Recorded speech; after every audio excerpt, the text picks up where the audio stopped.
ಕರ್ನಾಟಕ ರಾಜ್ಯದಲ್ಲಿ ಕಾಂಗ್ರೆಸ್ ಅಧಿಕಾರಕ್ಕೆ ಬಂದ ಮೇಲೆ ಹೊಸ ಹೊಸ ಕಾನೂನುಗಳನ್ನು ಜಾರಿಗೆ ತರ್ತಾ ಇದ್ದಾರೆ.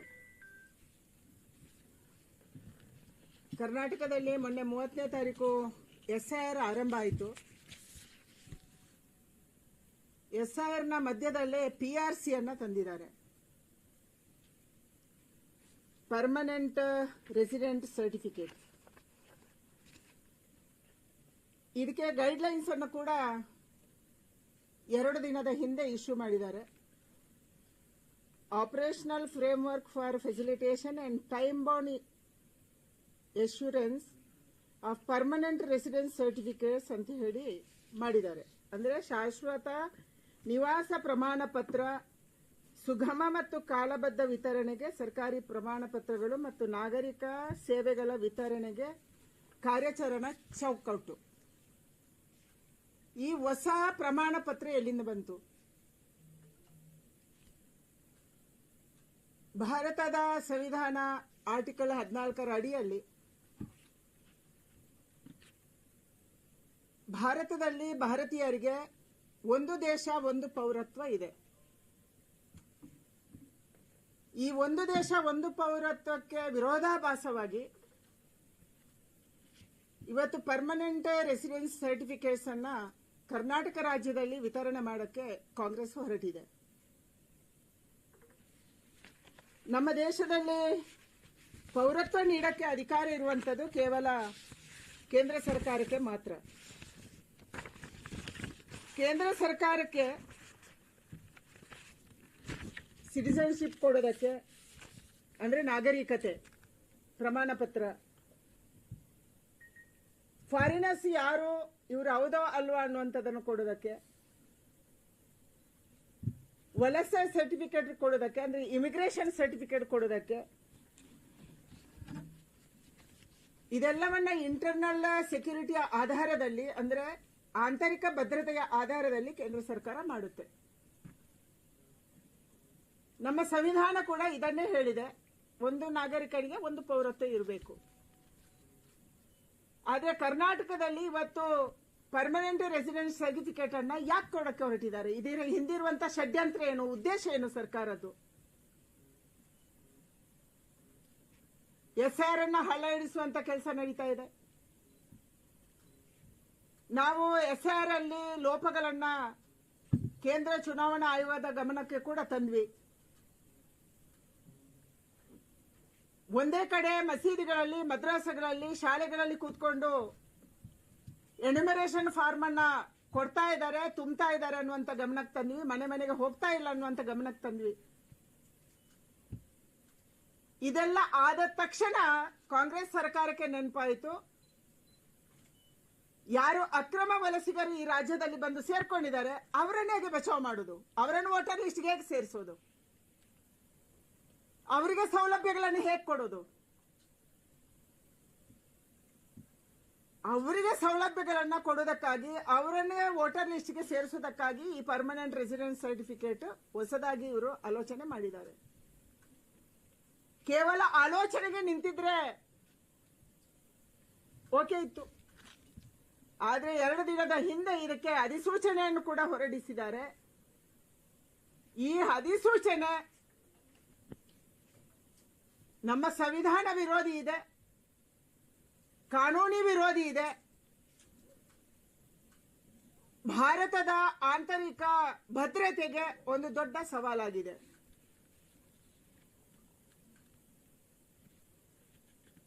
ಇಲ್ಲಿಗಲ್ ಇಮಿಗ್ರೆಂಟ್ಸ್ ಅನ್ನ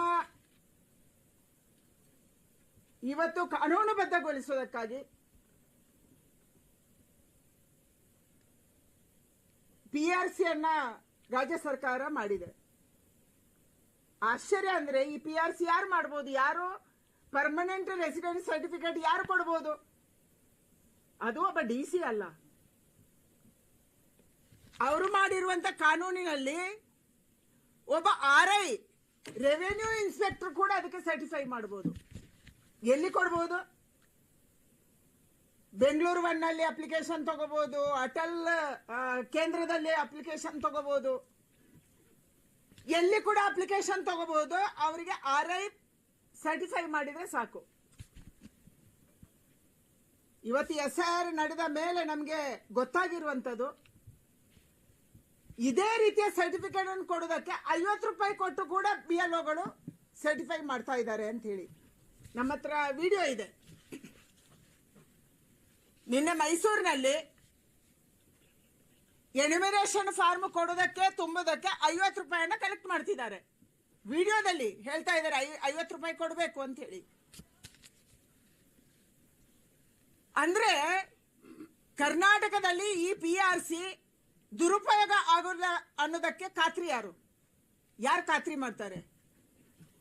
ಮತ್ತೆ ಭಾರತದ ನಾಗರಿಕತೆಯನ್ನು ಕೊಡೋದಕ್ಕೆ ನೀವು ಯಾರು? ಇದನ್ನು ಕೇಂದ್ರ ಸರ್ಕಾರ ಕೊಡಬೇಕು. ಎಕ್ಸ್ಟರ್ನಲ್ ಅಫೇರ್ಸ್ ಡಿಪಾರ್ಟ್ಮೆಂಟ್ ಅಲ್ಲಿ ಇದರ ಬಗ್ಗೆ ಅವಲೋಕನ ಆಗಬೇಕು. ಭಾರತದ ನಾಗರಿಕ ಹೌದಾ ಅಲ್ವಾ ಅನ್ನೋಂಥದ್ದು ತೀರ್ಮಾನ ಆಗಬೇಕು.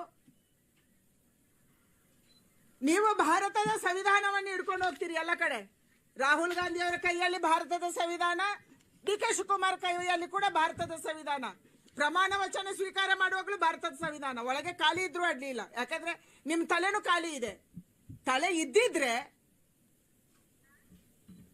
ಭಾರತದ ಸಂವಿಧಾನ ಆರ್ಟಿಕಲ್ 14ರ ಪ್ರಕಾರ ಯಾರಿಗೂ ಕೂಡ ಭಾರತದ ನಾಗರಿಕತೆಯನ್ನು ಕೊಡಕ್ಕೆ ಆಗಲ್ಲ. ಒಂದು ದೇಶದಲ್ಲಿ ಒಂದು ನಾಗರಿಕತೆ, ಒಂದು ದೇಶದಲ್ಲಿ ಒಂದು ಸಿಟಿಜನ್ಶಿಪ್.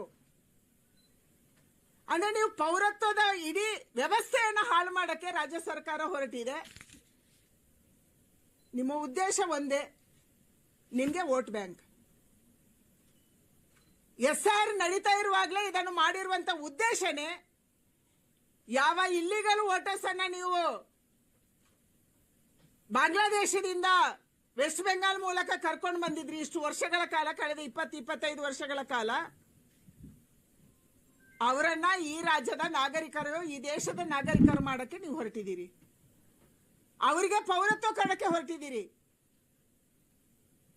ಈ ರಾಜ್ಯದ ಜನ ಎಚ್ಚರ ವಹಿಸಬೇಕಾದ್ದು. ನಾನು ಇಲ್ಲಿರುವಂತ ಮುಸಲ್ಮಾನ ಬಂಧುಗಳಿಗೆ ಕೂಡ ವಿನಂತಿ ಮಾಡ್ತೀನಿ, ಯಾರು ಕರ್ನಾಟಕದ ನಾಗರಿಕರಿದ್ದೀರಿ, ಯಾರು ಕರ್ನಾಟಕದ ಪ್ರಜೆಗಳಿದ್ದೀರಿ, ನಿಮ್ಮ ಹಕ್ಕನ್ನು ಕೂಡ ಅವರು ಕಿತ್ಕೊಳ್ಳೋರಿದ್ದಾರೆ. ಅವ್ರಿಗೇನು ಕೊಡ್ತಾ ಇದ್ದಾರೆ? ಕೇವಲ ಸಿಟಿಜನ್ಶಿಪ್ ಪೌರತ್ವ ಅಲ್ಲ, PRC ಅಲ್ಲ, ಎಲ್ಲಾ ಸ್ಕೀಮ್ಗಳಲ್ಲಿ ಅವರು ಭಾಗಿದಾರರು.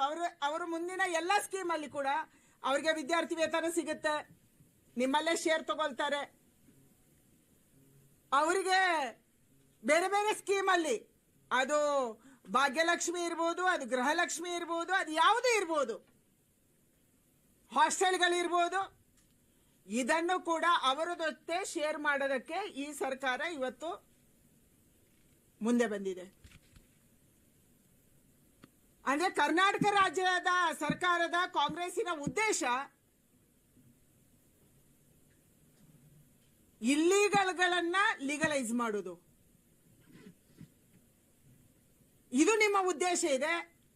ವೋಟ್ ಬ್ಯಾಂಕ್ ರಾಜಕಾರಣಕ್ಕಾಗಿ ಈ ದೇಶದ ಭದ್ರತೆಗೆ, ದೇಶದ ಏಕತೆಗೆ, ದೇಶದ ಸಮಗ್ರತೆಗೆ ಧಕ್ಕೆಯನ್ನು ತರುವಂತ ಕೆಲಸವನ್ನ DK ಶಿವಕುಮಾರ್ ಅವರ ನೇತೃತ್ವದಲ್ಲಿ ಕರ್ನಾಟಕದಲ್ಲಿ ಮಾಡಲಾಗ್ತಾ ಇದೆ. ಸಿದ್ದರಾಮಯ್ಯನವರು ಕೂಡ ಈ ಧೈರ್ಯ ಮಾಡಿರಲಿಲ್ಲ. ಆದ್ರೆ DK ಶಿವಕುಮಾರ್ ತನ್ನ ಅಹಂಕಾರದಿಂದ ನಾನು ಏನ್ ಮಾಡಿದ್ರು ನಡೆಯುತ್ತೆ, ಹೈಕಮಾಂಡ್ ನನ್ನ ಜೊತೆಗಿದೆ, ಇಲ್ಲಿ ನಮ್ಮ ಜೊತೆಗಿದ್ದಾರೆ ಅನ್ನುವಂತ ದುರಹಂಕಾರದಿಂದ ಇವತ್ತು ಭಾರತದ ಇಡೀ ಡೆಮೋಗ್ರಫಿಯನ್ನ ಚೇಂಜ್ ಮಾಡುವಂತ, ಬದಲಾಯಿಸುವಂತ, ಅದಕ್ಕೆ ಧಕ್ಕೆ ತರುವಂತ, ಅದಕ್ಕೆ ಆತಂಕ ತರುವಂತ ದೇಶದ್ರೋಹದ ಕೆಲಸವನ್ನ ನೀವು ಮಾಡ್ತಾ ಇದ್ದೀರಿ. ನೆನಪಿರ್ಲಿ ನಿಮ್ಗೆ, ದೇಶದ್ರೋಹದ ಕೆಲಸ. ಪೌರತ್ವವನ್ನ ಕೊಡೋದಕ್ಕೆ ಅಥವಾ PRC ಅನ್ನು ಕೊಡೋದಕ್ಕೆ ನೀವು ಯಾರು ಅಂತ. ಇದು ನಮ್ಮ ರಾಜ್ಯದ ಭದ್ರತೆಗೆ ಆತಂಕ ತರ್ತಾ ಇದೆ. ಯಾಕಂದ್ರೆ ನಾವೇ ಹಲವಾರು ಸಂದರ್ಭದಲ್ಲಿ ಬೇರೆ ಬೇರೆ ಜಾಗದಲ್ಲಿ ಬಾಂಗ್ಲಾದೇಶಿಗಳು, ಅಕ್ರಮ ವಲಸಿಗರು ನಮ್ಮ ರಾಜ್ಯಕ್ಕೆ ನುಸುಳಿರುವುದನ್ನ, ಬಿಹಾರ ಮತ್ತು ವೆಸ್ಟ್ ಬೆಂಗಾಲದ ಚುನಾವಣೆ ಆದ ಮೇಲೆ ಅಲ್ಲಿಯ ರೆಸಿಡೆನ್ಸ್ ಯಾರು ಬಾಂಗ್ಲಾದೇಶಿಗಳಿದ್ರು ಹಿಂಡು ಹಿಂಡಾಗಿ ರೈಲುಗಳಲ್ಲಿ ಬೇರೆ ಬೇರೆ ಸಾಧನಗಳಲ್ಲಿ ಕರ್ನಾಟಕ ರೀಚ್ ಆಗಿರುವುದನ್ನ ನಾವು ಪತ್ತೆ ಮಾಡಿದೀವಿ. ಹಲವಾರು ಮಾಧ್ಯಮದಲ್ಲಿ ಇದು ಬಂದಿದೆ, ಅಧಿಕಾರಿಗಳು ಪತ್ತೆ ಮಾಡಿದ್ದಾರೆ. ಅದಾದ ಮೇಲೆ ಕೂಡ ದೇಶದ ಭದ್ರತೆಗೆ ರಿಸ್ಕ್ ತರುವಂತ ಕೆಲಸವನ್ನು ನೀವು ಮಾಡ್ತಾ ಇದ್ದೀರಿ. ನಿಮ್ಮ ಉದ್ದೇಶ ಒಂದೇ, ಅಕ್ರಮ ವಲಸಿಗರನ್ನ ವೋಟರ್ ಲಿಸ್ಟ್ ಅಲ್ಲಿ ಸೇರಿಸಿದ್ದು, ಅವರಿಗೆ ಸ್ಕೀಮ್ಗಳನ್ನು ಕೊಡೋದು. ನಿಮಗೆ ಕರ್ನಾಟಕದ ನಾಗರಿಕರು ಬೇಕಿಲ್ಲ, ನಿಮಗೆ ಬಹುಸಂಖ್ಯಾತರು ಬೇಕಿಲ್ಲ. ಇವತ್ತು ಮದ್ರಾಸದಲ್ಲಿ, ಮಸೀದಿಗಳಲ್ಲಿ, ಶಾಲೆಗಳಲ್ಲಿ ಒಂದು ಜಾಗದಲ್ಲಿ ವೋಟರ್ ಲಿಸ್ಟ್ಗೆ ಸೇರ್ಪಡೆ ಮಾಡಿರುವಂತ ಉದ್ದೇಶ ಇದೆ. ನಿನ್ನ 50 ರೂಪಾಯಿ ತಗೊಂಡು ಎನ್ಯುಮರೇಷನ್ ಫಾರ್ಮ್ ಕೊಡ್ತಾರೆ ಅಂದ್ರೆ ಇಲ್ಲಿ ಇದೆ. ಗೋವಿಂದರಾಜನಗರದ ಒಂದು ವರದಿ ಏನಿದೆ ಇದರಲ್ಲಿ, ರಾತ್ರಿ 518 ವೋಟ್ ಇದೆ, ಬೆಳಗಿನ ಜಾವದ 650 ಆಗುತ್ತೆ. ಇನ್ನು ಕೆಲವು ಕಡೆ ನಮ್ಮವರನ್ನ ಕಿತ್ತಾಕ್ತಾರೆ. ಅಂದ್ರೆ ಸಂಜೆ 700 ವೋಟ್ ಇರುತ್ತೆ, ಬೆಳಿಗ್ಗೆ ಆಗುವಾಗ ಅದು 500 ಆಗಿರುತ್ತೆ. ಯಾರು? ನಿಮ್ದು ಆಯ್ತು, ನಿಮ್ಮ ಮಸೀದಿಗಳಲ್ಲಿ ಮದ್ರಾಸಗಳಲ್ಲಿ ಕೆಲಸ ಮುಗಿಯಿತು. ಯಾರು ಇಲ್ಲೇ ವೋಟರ್ಸ್ ಇದ್ದಾರೆ, ಅವರ ಅಡ್ರೆಸ್ ಚೇಂಜ್ ಆಗಿದ್ರು, ಈ ಮನೆಯಿಂದ ಅವರು ಆ ಮನೆಗೆ ಶಿಫ್ಟ್ ಆಗಿದ್ದಾರೆ ಅಂದ್ರೆ ಅವರು ಇಲ್ಲಿ ಇಲ್ಲ, ಅವರು ಇಲ್ಲಿ ವಾಸ ಇಲ್ಲ ಅನ್ನುವಂತ ವರದಿಯನ್ನು ಇವತ್ತು ನಿಮ್ಮ ಅಧಿಕಾರಿಗಳು BLOಗಳು ಕೊಡ್ತಿದ್ದಾರೆ. ಅಂದ್ರೆ ಯಾರು ಎಜುಕೇಟೆಡ್ ವೋಟರ್ಸ್ ಇದ್ದಾರೆ ಅವರನ್ನ ಕಿತ್ತಾಕು, ಎಲ್ಲಿ ಅಲ್ಪಸಂಖ್ಯಾತರ ವೋಟರ್ಸ್ ಇದ್ದಾರೆ ಅವರಿಗೆ ಮೈಗ್ರೇಷನ್ ಅವರನ್ನು ಕೂಡ ಕರ್ಕೊಂಡು ಬಂದು ಸೇರಿಸು. ಇದು ರಾಜ್ಯ ಸರ್ಕಾರ ಮಾಡ್ತಾ ಇರುವಂತ ರೀತಿ. ವೋಟು ಚೋರಿ ಅಂದ್ರೆ ಇದು. ಮತ ಕಳ್ಳತನವನ್ನ ಮಾಡೋದಕ್ಕೆ ನೀವು ಇವತ್ತಿಂದ ದಾರಿ ಹುಡುಕ್ತಾ ಇದ್ದೀರಿ. ಕಾಂಗ್ರೆಸ್ ಅಂದ್ರೆ ಮತ ಕಳ್ಳತನ, ಕಾಂಗ್ರೆಸ್ ಅಂದ್ರೆ ಫೋರ್ಜರಿ, ಕಾಂಗ್ರೆಸ್ ಅಂದ್ರೆ ಅಕ್ರಮ ವಲಸಿಗರಿಗೆ ಭಾರತದೊಳಗೆ ಸೇರಿಸುವಂತ ಒಂದು ದೊಡ್ಡ ಪಾರ್ಟಿ ಇದು ಆಗಿದೆ. ಅಧಿಕೃತವಾಗಿ ಇಲ್ಲಿ ಸರ್ಕಾರ ಮಾಡ್ತಾ ಇದೆ, ಅಧಿಕೃತವಾಗಿ ಇಲ್ಲಿ ಮಾಡ್ತಾ ಇದೆ. ಇದಕ್ಕೆ ನಾವು ವಿರೋಧ ಮಾಡ್ತಾ ಇದ್ದೀವಿ. ಹಾಗೇನೆ ನಾನು ನಿನ್ನೆಲ್ಲ ಮೊನ್ನೆ ದೇಶದ ಗೃಹ ಮಂತ್ರಿಗಳಿಗೆ ಕೂಡ ಪತ್ರವನ್ನು ಬರೆದಿದ್ದೀನಿ. ಯಾವುದೇ ಕಾರಣಕ್ಕಾಗಿ ಇದನ್ನು ಒಪ್ಪಬಾರದು. ಯಾಕೆಂದ್ರೆ ದೇಶದ ಕರ್ನಾಟಕದ ಭದ್ರತೆಗೆ ಆಗಾಗಲೇ ನಾವು ಅನುಭವಿಸಿದೀವಿ. ಹಲವಾರು ಹುಡುಗರನ್ನು ಕಳ್ಕೊಂಡಿದ್ವಿ ಪಾಪ್ಯುಲರ್ ಫ್ರಂಟ್ ಆಫ್ ಇಂಡಿಯಾದ ಕಾರ್ಯಾಚರಣೆ ಕಾರಣಕ್ಕಾಗಿ. ಅಕ್ರಮ ವಲಸಿಗರು ಚಿಕ್ಕಮಗಳೂರು, ಉಡುಪಿ ಅಂತ ಕೊಡಗಂತ ಜಾಗದಲ್ಲಿ ಬಂದು ಸೇರ್ಕೊಂಡು ನಮ್ಮ ಮಹಿಳೆಯರ ಮೇಲೆ ಅತ್ಯಾಚಾರ, ಚಿಕ್ಕ ಮಕ್ಕಳನ್ನ ಅಪಹರಿಸುವಂತದ ಹಲವಾರು ಉದಾಹರಣೆಗಳು, ಹಲವಾರು ಕೇಸ್ಗಳನ್ನು ನಾವು ಕಂಡಿದ್ದೀವಿ. ಇದಾದ ಮೇಲೆ ಕೂಡ ಎಚ್ಚೆತ್ತುಕೊಳ್ಳದಂತ ಸರ್ಕಾರ ಕೇವಲ ಮತಬೇಟೆಯಲ್ಲಿ ತೊಡಗಿಸಿಕೊಂಡಿದೆ. ಅಧಿಕಾರ ಮಾಡ್ತಾ ಇಲ್ಲ, ಇವರು ಕಾನೂನು ಮಾಡ್ತಾ ಇಲ್ಲ, ಕಾನೂನನ್ನ ಉಲ್ಲಂಘನೆ ಮಾಡುವಂತದನ್ನು ಮಾಡ್ತಿದ್ದಾರೆ, ಕಾನ್ಸ್ಟಿಟ್ಯೂಷನ್ ಅನ್ನ ಉಲ್ಲಂಘನೆ ಮಾಡುವಂತದನ್ನ ಇವರು ಮಾಡ್ತಾ ಇದ್ದಾರೆ. ಅದಕ್ಕಾಗಿ ನಾನು ಆಗ್ರಹ ಮಾಡ್ತೇನೆ, ತಕ್ಷಣ ಈ PRC ಅನ್ನ ನಿಲ್ಲಿಸಬೇಕು. ನಾವೆಲ್ಲರೂ ಕರ್ನಾಟಕದ ನಾಗರಿಕರೇ, ನಾವೆಲ್ಲರೂ ದೇಶದ ನಾಗರಿಕರು. ನಮ್ಗೆ ಯಾವ್ದು ಕೂಡ ಪರ್ಮನೆಂಟ್ ರೆಸಿಡೆನ್ಷಿಯಲ್ ಸರ್ಟಿಫಿಕೇಟ್ ಬೇಕಾಗಿಲ್ಲ. ನಾವು ಇಲ್ಲಿಯವರೇ. ನಮ್ಗೆ ರೇಷನ್ ಕಾರ್ಡ್ ಸಿಕ್ಕಿದೆ, ನಮ್ಗೆ ಡ್ರೈವಿಂಗ್ ಲೈಸೆನ್ಸ್ ಸಿಕ್ಕಿದೆ, ನಮ್ಗೆ ಪಾಸ್ಪೋರ್ಟ್ ಸಿಕ್ಕಿದೆ, ಇನ್ಯಾರೋ ಕೆಲವರಿಗೆ BPL ಕಾರ್ಡ್ ಸಿಕ್ಕಿದೆ, ಯೋಜನೆಗಳು ಸಿಕ್ಕಿದೆ, ಎಲ್ಲವೂ ಸಿಕ್ಕಿದೆ. ಇನ್ನು ಹೊಸದಾಗಿ ನೀವೊಂದು PRC ಮಾಡಿ ಪರ್ಮನೆಂಟ್ ರೆಸಿಡೆನ್ಷಿಯಲ್ ಸರ್ಟಿಫಿಕೇಟ್ ಅನ್ನ ಕೊಡುವಂತ ಅಗತ್ಯ ಕರ್ನಾಟಕದಲ್ಲಿ ಇಲ್ಲ. ನಾವ್ಯಾರು ಫಾರಿನರ್ಸ್ ಅಲ್ಲ, ನಾವೆಲ್ಲರೂ ಇಲ್ಲಿಯವರೇ. ಫಾರಿನರ್ಸ್ ಅನ್ನ ಇಲ್ಲಿ ತಂದು ಮಾಡೋದಕ್ಕೆ ನಾವು ಇದಕ್ಕೆ ಬಿಡುವುದಿಲ್ಲ. ಅದಕ್ಕಾಗಿ ಇದು ಸಂವಿಧಾನ ವಿರೋಧಿ.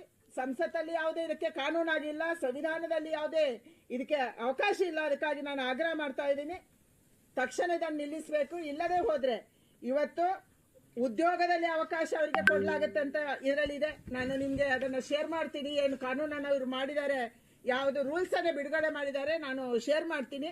ಅದರಲ್ಲಿ ಬಹಳ ಸ್ಪಷ್ಟ ಇದೆ, ಸರ್ಕಾರಿ ಉದ್ಯೋಗಕ್ಕೆ ಇದು ಯೂಸ್ ಆಗುತ್ತೆ. PRC ಈ ಕಾರ್ಡ್ ಸರ್ಕಾರಿ ಉದ್ಯೋಗದಲ್ಲಿ ಸಿಗುವಾಗ ನೀವು ತೋರಿಸಬಹುದು. ಶಿಕ್ಷಣದ ಪ್ರವೇಶ, ಕಾಲೇಜ್ಗಳ ಅಥವಾ ಹಾಸ್ಟೆಲ್ ಪ್ರವೇಶ ಸಿಗುವಾಗ ನೀವು ಇದನ್ನು ತೋರಿಸಬೇಕು.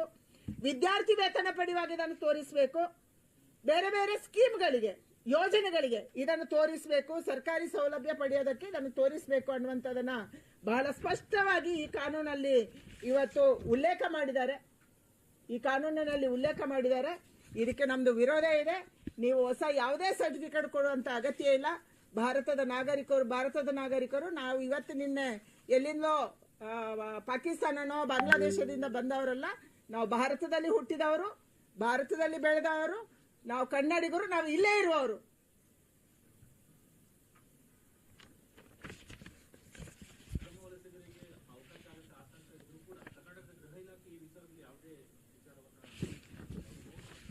ಕರ್ನಾಟಕದ ಗೃಹ ಇಲಾಖೆ ಎಲ್ಲಿದೆ?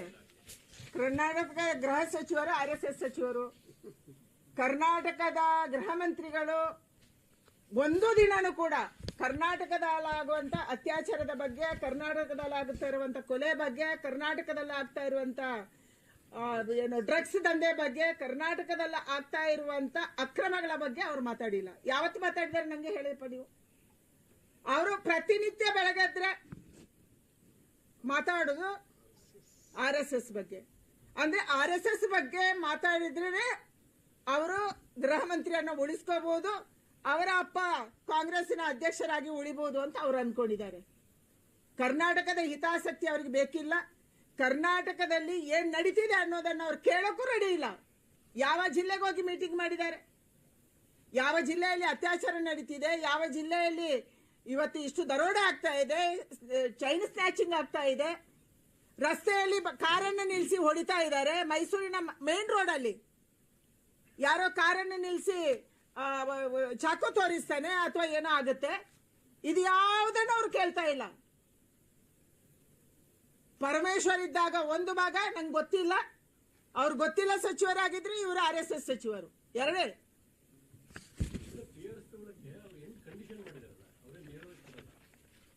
ಯಾವ ಕಂಡೀಷನ್ ಆದ್ರೂ ಆ ಕಂಡೀಷನ್ ಅನ್ನು ಮುರಿಯಕ್ಕೆ ನಮ್ಮ RIಗಳಿದ್ದಾರೆ. ರಾಜ್ಯ ಸರ್ಕಾರ ಸೂಚನೆ ಕೊಡುತ್ತೆ. ಇವತ್ತು ಹೇಗೆ SIR ಗೆ ಸೂಚನೆ ಕೊಟ್ಟಿದೆ, ನೀವು ಮಸೀದಿಯಲ್ಲಿ ಮಾಡಿ, ಮಾಡಬಾರದು ಅಂತ ಭಾಷಣ ಮಾಡೋದು, ಅದೇ ಮಾಡಿಸೋದು ಅಲ್ಲೇ. ಹಾಗೇನೆ ನಮ್ಮ RIಗಳು ಇವತ್ತು 50 ರೂಪಾಯಿ ತಗೊಂಡು ಎನಿಮರೇಷನ್ ಫಾರ್ಮ್ ಕೊಟ್ಟವರು ನಾಳೆ 500 ರೂಪಾಯಿ ತಗೊಂಡು PRC ಕೊಡಲ್ಲ ಅಂತ ಏನ್ ಗ್ಯಾರಂಟಿ? ಯಾರು ಗ್ಯಾರಂಟಿ ಕೊಡ್ತಾರೆ ಇದಕ್ಕೆ? ಹೋಗ್ಲಿ, ಒಬ್ಬ DC ಗೆ ಇದಾರೆ, IAS ಅಧಿಕಾರಿ, ಅವನು DC ಅಂದ್ರೆ ಡಿಸ್ಟ್ರಿಕ್ಟ್ ಕಲೆಕ್ಟರ್ ಇದ್ದಾರೆ, ಒಬ್ಬ ನ್ಯಾಯಾಧೀಶ, ಅವನಿಗೆ ಅದು ಇದನ್ನು ಸರ್ಟಿಫೈ ಮಾಡಕ್ ಕೊಟ್ರ? ಅದು ಇಲ್ಲ. RI ಕೊಡ್ಬೋದಂತೆ. ಎಲ್ಲಿ ಕೊಡ್ಬೋದು? ಅಟಲ್ ಕೇಂದ್ರದಲ್ಲೂ ಕೊಡ್ಬೋದು, ಬೆಂಗಳೂರು 1 ಅಲ್ಲೂ ಕೊಡ್ಬೋದು, ಎಲ್ಲಿ ಬೇಕಾದ್ರೂ ಕೊಡ್ಬೋದು. ಏನ್ ನಡೆಸಿದಿರಿ ನೀವು? ಈ ದೇಶದ ಭದ್ರತೆ ಕತೆ ಏನಾಗಬೇಕು? ಇಷ್ಟೊಂದು ಜನ ನುಸುಳುಕೋರರು ಇಲ್ಲಿ ಬರ್ತಾ ಇದ್ದಾರೆ ಅಂತ ಪೊಲೀಸ್ ಇಲಾಖೆಗೆ ನಿಮ್ಗೆ ಗೊತ್ತಿದೆ. ಮುಖ್ಯಮಂತ್ರಿಗಳು ಒಂದ್ಸಾರಿ ಪೊಲೀಸ್ ಇಲಾಖೆ ಮೀಟಿಂಗ್ ಕರೀರಿ, ಅವ್ರ ಹತ್ರ ಕೇಳಿ ಕರ್ನಾಟಕದಲ್ಲಿ ಎಷ್ಟು ಜನ ನುಸುಳುಕೋರರು ಇದ್ದಾರೆ, ಅವ್ರ ಹತ್ರ ವರದಿ ಕೇಳಿ ದಯಮಾಡಿ. ಆಗ ನಿಮ್ಗೆ ಅರ್ಥ ಆಗುತ್ತೆ ಇಲ್ಲಿ ಎಷ್ಟು ಜನ ನುಸುಳುಕೋರರು ಇದ್ದಾರೆ ಅಂತ ಹೇಳಿ, ಯಾವ ದೇಶದವರು ಇದ್ದಾರೆ ಅಂತ. ಅವರೆಲ್ಲರಿಗೂ ನಾಳೆ RI ದುಡ್ಡು ತಗೊಂಡ ಅಥವಾ ಯಾವುದೋ ನಿಮ್ಮ ಒತ್ತಡಕ್ಕೋ ಸರ್ಟಿಫಿಕೇಟ್ ಕೊಟ್ಬಿಟ್ರೆ ಅದು ಪರ್ಮನೆಂಟ್ ಕಾರ್ಡ್ ಆಗುತ್ತೆ. ಶಿಕ್ಷಣ ಪಡೆಯೋದಕ್ಕೆ, ಉದ್ಯೋಗ ಪಡೆಯೋದಕ್ಕೆ, ಬೆನಿಫಿಟ್ ಪಡೆಯೋದಕ್ಕೆ ಪರ್ಮನೆಂಟ್ ಕಾರ್ಡ್ ಆಗುತ್ತೆ.